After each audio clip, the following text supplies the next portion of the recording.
Nanumpa na bilang bagong commissioner ng COMELEC si Attorney Noli Pipo, dating COMELEC Director ng Ilocos Region.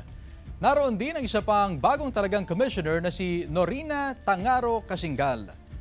Dahil hindi nakasesyon ang Kongreso ngayon, ad interim appointment ang nangyari kina Pipo at Kasingal. Ibig sabihin, maaari silang manilbihan kahit hindi dumaan sa Commission on Appointments o CA. Pero sabi ni Garcia, sa pagbabalik ng Kongreso sa June, dadaan pa rin daw sa CA ang dalawa.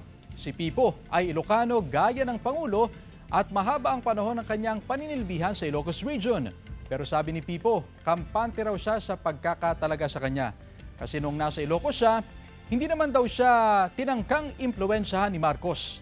Sabi naman ni Garcia, makakaasa ang publiko na magiging responsable sila sa kanilang pinanumpaan sa Diyos at sa bayan. Kasama ng dalawang bagong commissioners sa NBank deliberations ngayong araw.